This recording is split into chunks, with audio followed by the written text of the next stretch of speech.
Hello, and welcome to a brief discussion of Jean-Paul Sartre and his existentialist ethics. Sartre begins the discussion of ethics with a discussion of essences. He notes that some things are created in accord with the template. For these things, essence precedes existence, which is to say that what these things are, their role in the world is determined before they are created. For example, before one builds a house, one has blueprints and designs the house. And so the structure and the nature and all the properties of the house are determined before the house is built. Some other things, however, come to exist without reference to a template. They first exist and then, after the fact, create for themselves their role in the world. For these things, existence precedes essence. Sartre here has in mind essentially nothing more than human beings. We are born and we decide for ourselves what sort of life we will have. So Sartre concludes, every man makes himself. Every man is responsible for his own essence, for his role in the world. Every man is a plan which is aware of itself. Sartre continues from there to discuss three central elements to his view of ethics.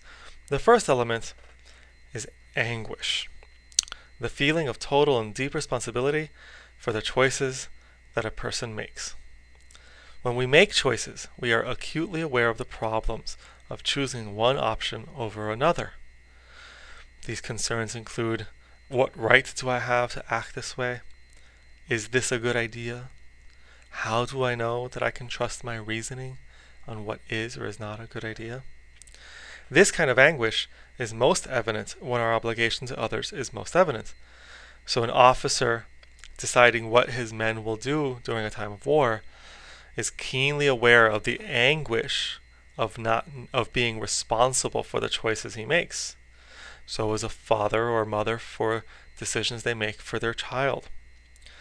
But, Sartre argues, since we always have an obligation to every person, the anguish of choosing, the anguish of being responsible for the choices we make, is always present.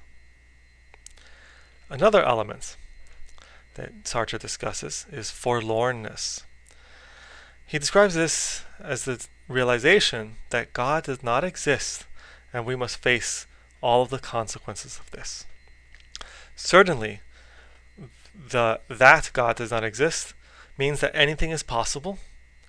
We do not have any rules or guidelines or restrictions on our actions, but it also means that we have absolutely no guide for our actions.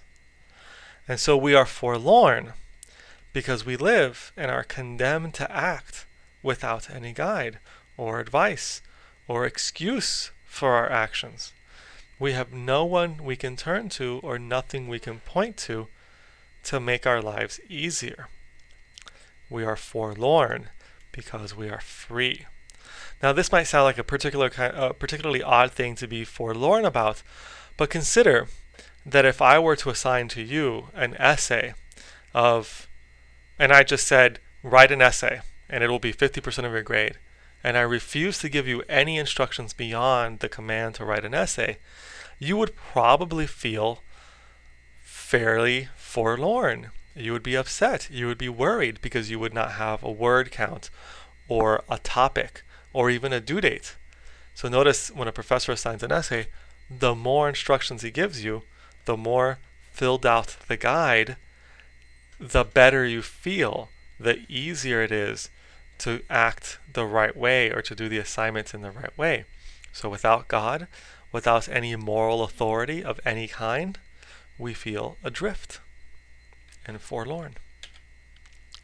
The third element that Sartre discusses is a feeling of despair.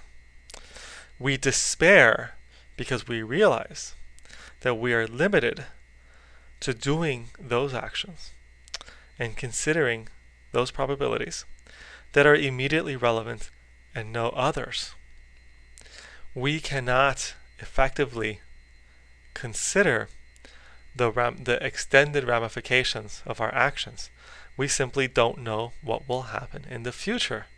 And this causes us to feel despair because we have no way of foreseeing whether our actions will turn out well or not. Furthermore, we realize that our actions are ephemeral. They are short-lived.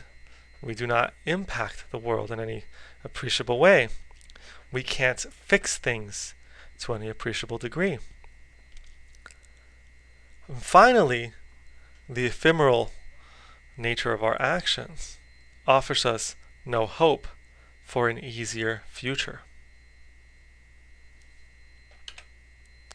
So, Sartre concludes, man is nothing else than his plan. He exists only to the extent that he fulfills himself. He is therefore nothing else than the ensemble of his acts, nothing else than his life. You are what you do. You are what you make of yourself. There is no one to share the burden of crafting your life. There is no one to share the responsibility for who you are.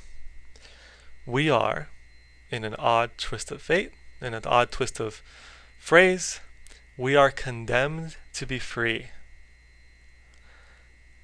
And there is nothing that can be done about that.